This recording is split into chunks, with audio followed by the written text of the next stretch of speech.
Yo, what's up guys? Chase Revelo here, and this is part 4 of Djokovic versus Zverev full court level practice 2024. I'm so pumped to be here to break this down for you guys. So subscribe to the channel if you're new, subscribe to the channel if you're new, and let's continue. Let's get into it.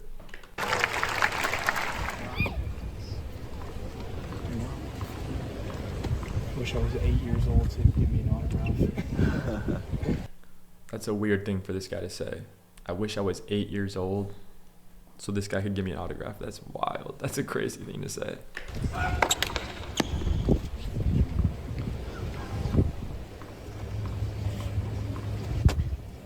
Hydration, critical.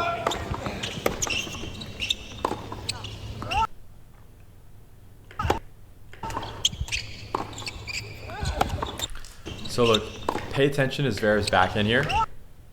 So notice how extended his elbows are as he's turning his hips to hit the ball, right? Look at the length of his arms here, okay? And at contact, let me try to do it better there so I can show you.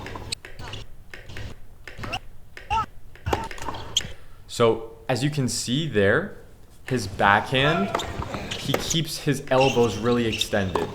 So one thing that you can kind of start to correct on your backhand is figure out from this point in your backhand to contact, are your arms relatively going to be in the same angle that they are, like right here, okay? Because at this point, his left elbow goes from bent to straight. And then what I'm talking about is from then on, as your hands are going from behind your left hip to going near the ball to make contact, are your elbows going to stay relatively straight or whatever angle you have set? I recommend getting them more straight though, because that's something that if you're looking on, okay, how can I kind of tweak one thing on my backhand to make it cleaner? And like you might feel like you're not striking the ball like clean, like just actually striking the ball wise, then look to get longer arms, okay? A lot of times starting with younger athletes, you might even correct the player to start with their racket pointing to the back fence with their elbows completely straight out, okay? So with younger athletes learning to strike the ball better and kind of more correctly, you're gonna want to get them to lengthen their arms that way and build those foundational habits, all right? So if you haven't experimented with that, highly recommend doing so.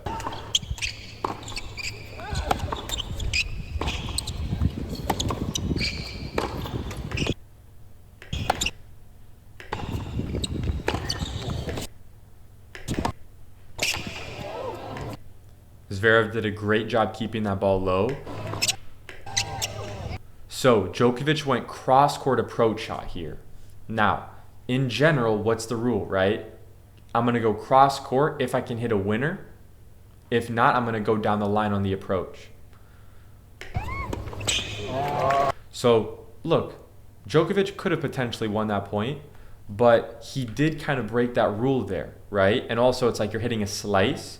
So he knew he wasn't going to hit a winner on that. But I think the equation here is maybe he's considering, wait, if I go down the line here, Zverev can just run over and then rip a forehand on the run cross-court winner. So potentially, so maybe in his mind, he's like, well, I would rather him just beat me with his backhand, which he did. However, if I'm Djokovic and I'm playing Zverev, what's going to be easier for him to execute? A stationary backhand either down the line or cross court from stationary position, or a forehand on the run. I think I would weigh the movement thing a lot with Zverev, the fact that he's kind of taller. He moves okay, right? He's fast, but he's not one of the fastest, I would say, right? Maybe doesn't have the best footwork on the tour, potentially, right? So I would factor that into the equation. So there, just like if you're Djokovic, go down the line, all right?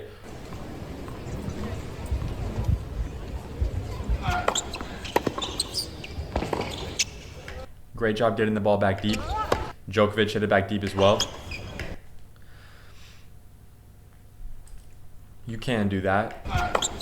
But like, is that a high percentage ball? Djokovic hit a good shot there. What I think is, if on your backhand side you have to do like a lot of movement, like you're hitting the ball where you're taking a lot of adjustment steps, kind of like on the run a little bit, my recommendation default would be open stance. Like, even if you're going to change direction, I think it's more athletic to be a little bit more open in your stance, and it will stabilize your body in a better way when you rotate. So that's what I would recommend, even if he wants to change direction there.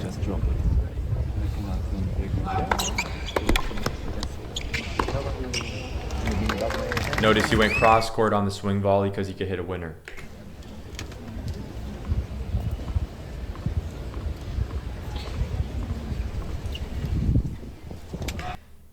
Great jump up from Zverev going into the split step. He jumped up to go down into the split step. He jumped up to go down into the split step.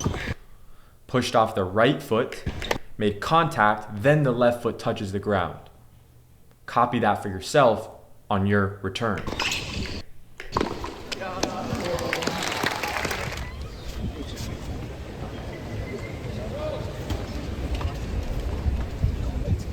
Goes through his whole serve routine. Notice, he goes through his whole serve routine. He's not rushing himself, even in practice.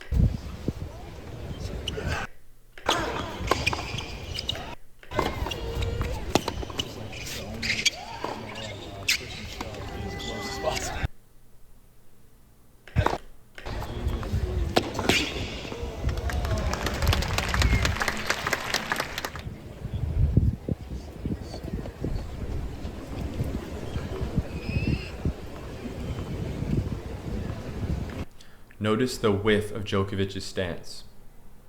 Not saying you have to do it exactly like this, but it should resemble this more so, right? His knees are apart like this. His ankles are relatively under his knees.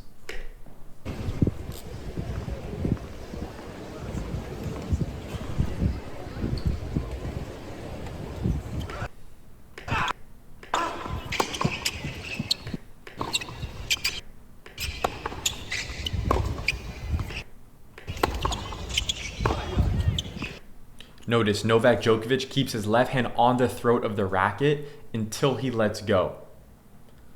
Okay? After he lets go, he maintains his shoulders turned. Okay? And his left arm is completely parallel with the baseline. Those are checkpoints that you can also copy for yourself on your forehand to make sure that you're hitting all the right checkpoints that the ATP players are hitting.